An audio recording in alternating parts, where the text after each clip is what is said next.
wabarakatuh pendengar. Selamat pagi dimanapun Anda berada, khususnya bagi Anda pendengar-pendengar yang setia.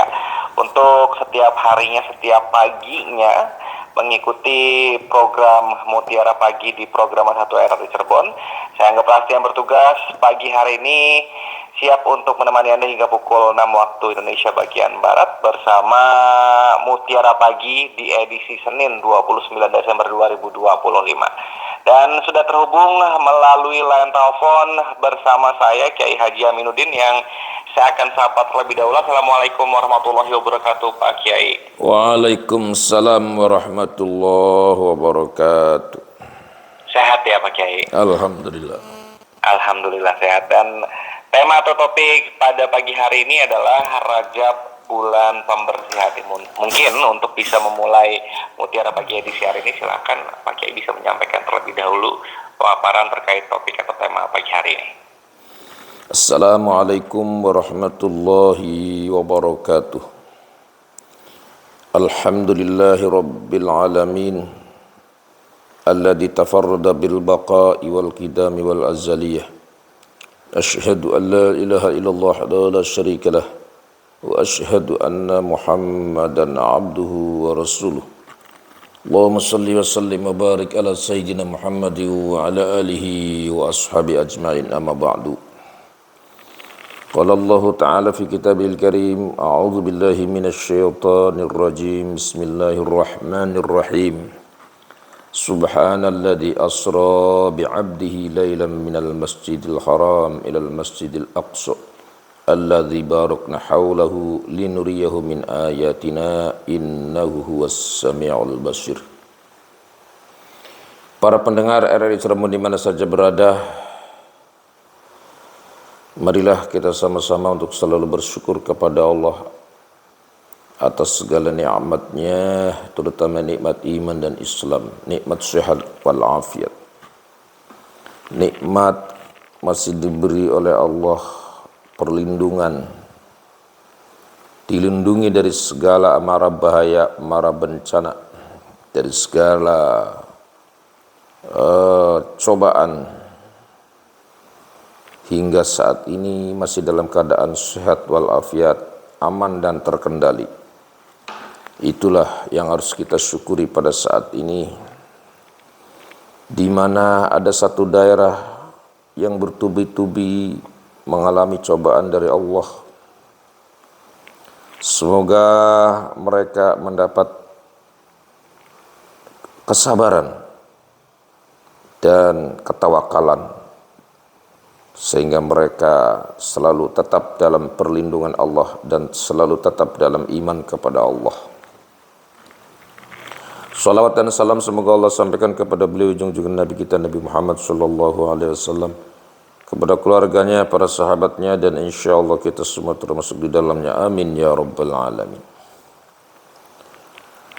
Di dalam kitab yang menjelaskan tentang Isra Mi'raj atau yang disebut kitab Ad-Dardir, ya, dijelaskan bahwa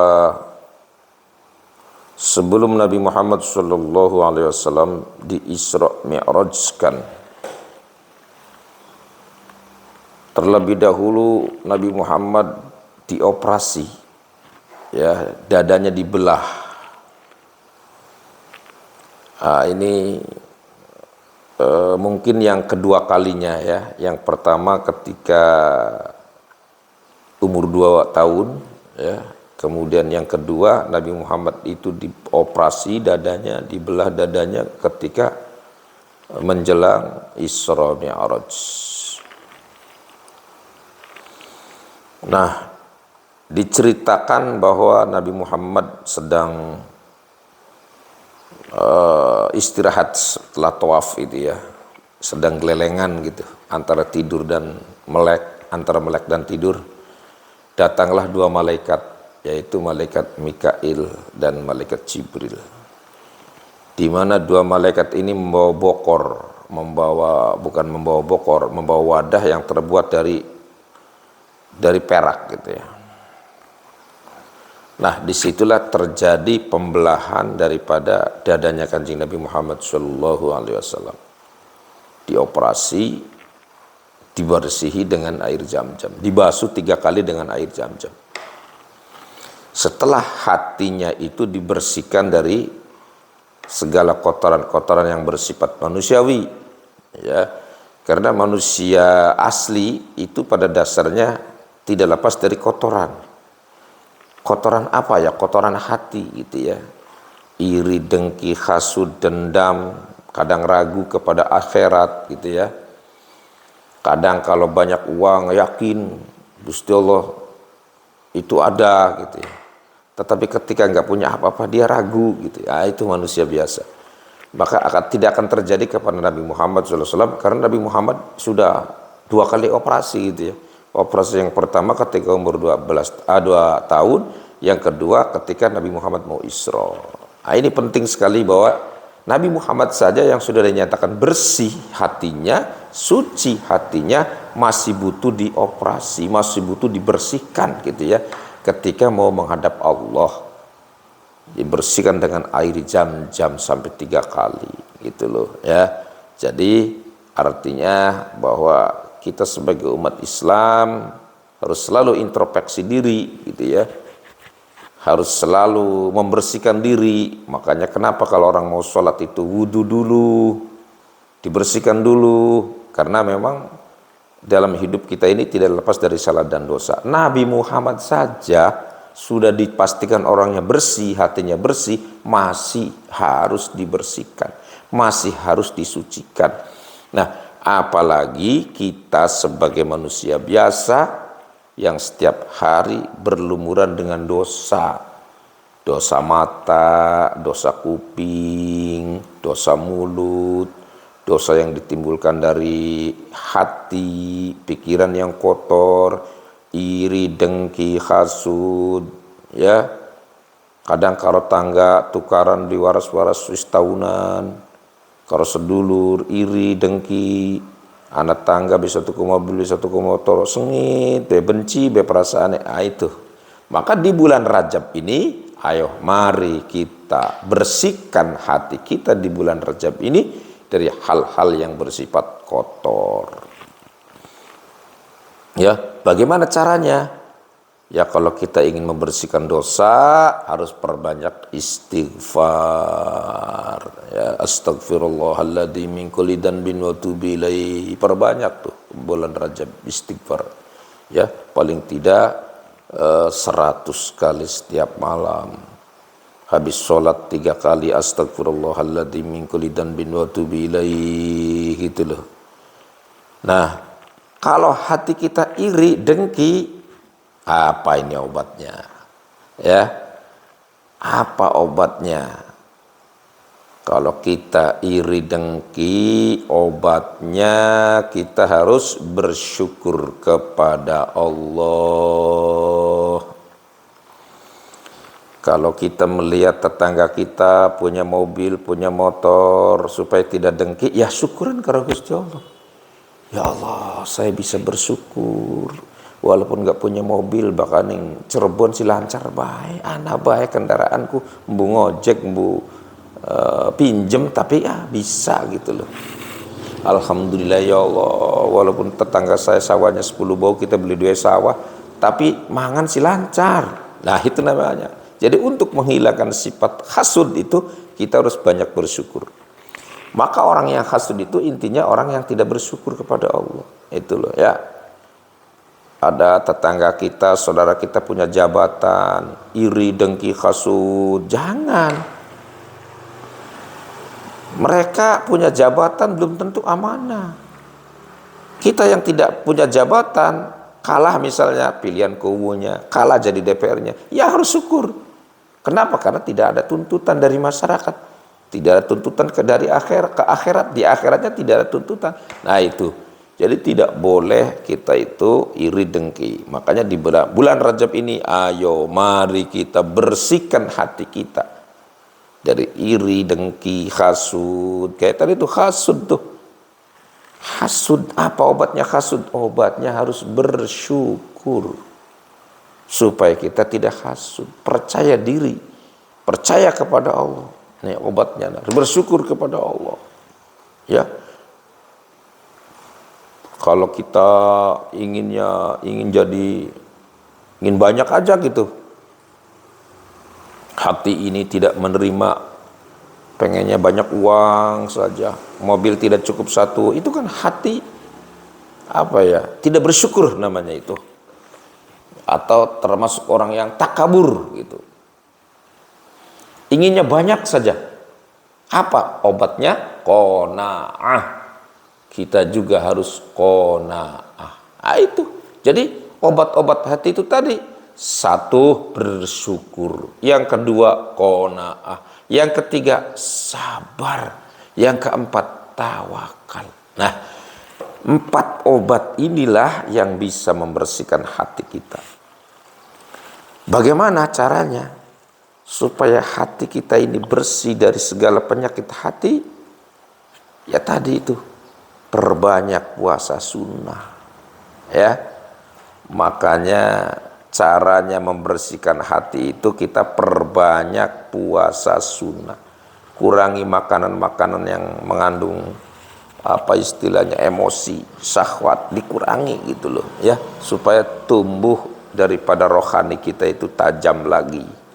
Yang tadinya rohani kita itu sudah hitam ya dengan penyakit hati, maka begitu hati kita sudah dibersihkan, maka rohani kita bisa tajam. Cirinya apa? Orang-orang yang hatinya bersih, rohaninya tajam itu ketika mendengar adzan dia cepat-cepat sholat, ketika mendengar nasihat dia merasa merasa menerima sesuatu yang penting gitu, tidak diabaikan gitu. Itu namanya orang yang rohaninya tajam, yang hatinya bersih. Kalau melihat orang miskin dia inginnya membantu, itu namanya orang yang hatinya bersih.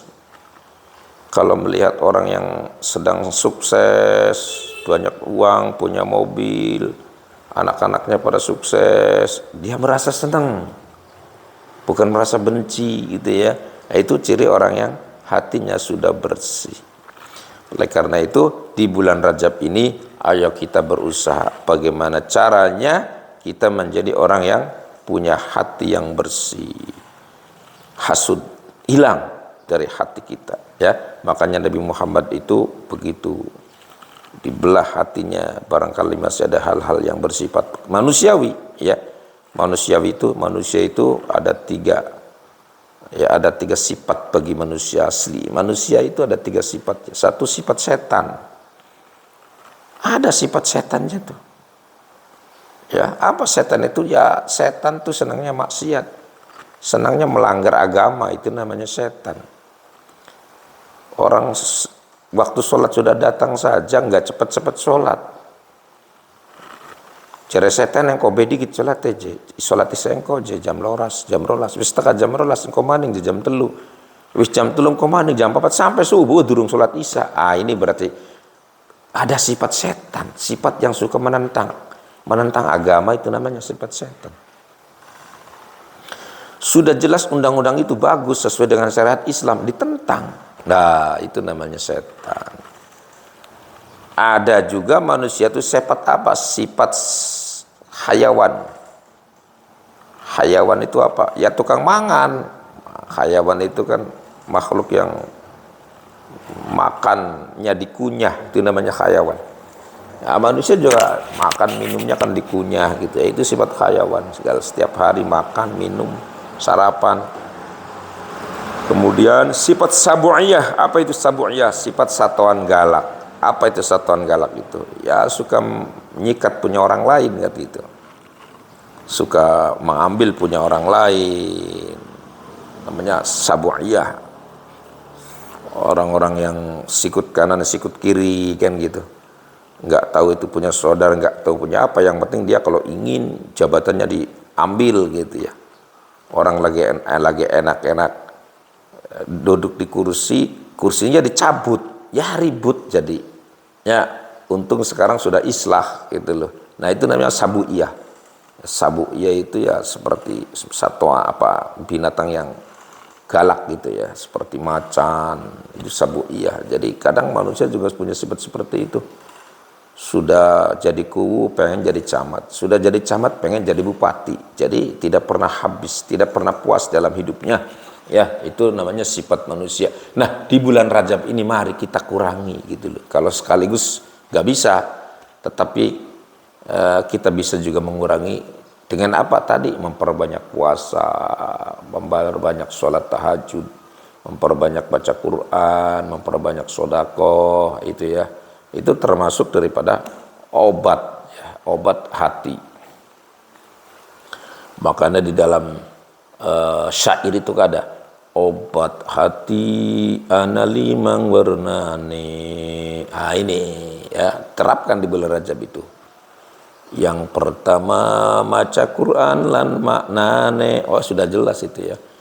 Orang yang suka membaca Quran itu hatinya lembut. Orang yang suka membaca Quran itu hatinya tidak pernah marah. Orang yang suka membaca Quran hatinya tidak pernah hasud, hatinya tidak pernah dengki. Itu harusnya seperti itu ya. Tuh jadi obat hati ana limang warnane. Nomor siji maca Quran lan maknane. Itu ya, maca Quran kalau bisa karo maknane supaya bisa ternasehati ya. Sekarang banyak terjemah untuk sekedar hanya ingin tahu makna untuk sendiri boleh, yang penting jangan untuk diajarkan ya. Kalau kita baru mempelajari Quran terjemah boleh untuk sendiri, tetapi harus ada gurunya. Kalau nggak paham tanya gitu ya. Jangan sampai baru ngerti baca Quran terjemah saja sudah menjadi guru tafsir misalnya, nggak boleh gitu ya. Harus betul-betul teruji gitu ya. Ya seperti anak saya itu alhamdulillah tahadusan bi nikmatillah ya, itu sudah menjadi doktor ilmu tafsir gitu ya. Doktor ilmu tafsir. S3-nya doktor ilmu tafsir. Kalau di Marokonya S3-nya jurusan akidah, ya, jurusan akidah Islam. Ya luar biasa itu ya. Oleh karena itu generasi muda kita, anak-anak kita, ayo masukkan ke pesantren. Pelajari Al-Qur'an, pelajari Al-Hadis sesuai dengan syariat Islam, sesuai dengan ajaran Nabi dari awal, dari akarnya, dari nahwu sorofnya ya, supaya anak-anak kita menjadi orang yang pandai dan pinter. Kembali lagi seperti judul yang awal, bahwa di bulan Rajab ini kita perbanyak hal-hal yang menghilangkan daripada sifat-sifat hati ya. Tadi jadi obat hati ada 5 warna. 1, maca Quran lan maknane. Yang kedua, yang kang nomor loro wetenge kudu kaluwe. Itu artinya apa? Kudu ake puasa. Kalau orang puasa kan semuanya jadi lemes gitu ya. Emosinya jadi sedikit gitu ya. Itu bagaimana hikmahnya puasa? Itu ada tersendiri. Yang ketiga wong alim kembulana. Ya, kita harus banyak punya saudara, punya sahabat orang-orang bener supaya kecipritan bener gitu loh. Ya, kalau kita setiap hari ngobrol orang-orang pinter, ya kecipritan ilmu gitu ya. Setiap hari ketemu dengan orang-orang soleh, kecipritan solehnya. Seperti halnya kita kalau setiap hari ketemu dengan orang jualan minyak wangi, ya mampu wangi gitu loh ya. Kemudian yang keempat apa itu? Yang keempat perbanyak apa itu? Sodako gitu ya. Oke, itu aja dulu, semoga ada manfaatnya. Baik, terima kasih Pak Kiai atas pemaparan dan juga penjelasannya untuk tema atau topik untuk pagi hari ini, dan saya izin untuk mengajak pendengar terlebih dahulu ya Pak Kiai.